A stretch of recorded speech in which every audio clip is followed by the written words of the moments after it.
Breaking news that's coming in, where Chief Minister Siddaramaiah has now cleared the air on quota for locals. His Karnataka cabinet has cleared the quota bill for locals. Remember, 50 to 75% reservation for Kannadigas in the state, and the quota will apply in private jobs, particularly the IT sector. The 50% quota in administrative posts for locals, 75% quota in non-administrative posts for locals. Earlier, remember, the Chief Minister had tweeted 100% quota for Kannadigas. He'd also said, "We are a pro-Kannada government. Our priority is the welfare of the Kannadigas."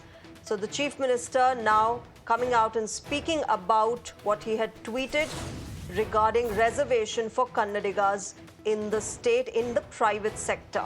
Let me go back to my colleague Neha for more on this. Neha, lots of reactions that have been coming in, a majority of them condemning this move by the Karnataka government regarding reservation for Kannadigas. Now the Chief Minister, of course, clearing the air on this entire controversy.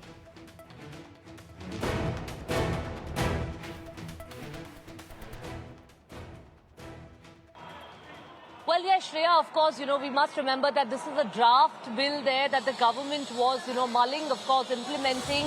But owing to the pressure now that's come down heavily, in fact, the government has come under the pressure here of several industrialists who've really raised a question here about how it's right to have such high percentage of reservations, especially in the skilled labour category of C and D. Following that now, we're seeing that the Industries Minister, the M.B. Patil, has confirmed to Mirror now that, they would in fact hold deliberations here with the Chief Minister. At least 4 ministers now who are expected to be present at that meeting there, right from the IT Minister to the Industries Minister, the Labour Minister also possibly, and others would hold talks with the government again, review the provisions of this draft bill there, and then possibly, bring about, of course, that implementation. Remember, of course, the government too over here are stuck between, on one hand, are the pro-Kannada activists here who've been protesting, demanding reservation in jobs, but on the other hand are the industrialists who've come down quite heavily and slammed the government for trying to implement reservations in extremely skilled categories of jobs.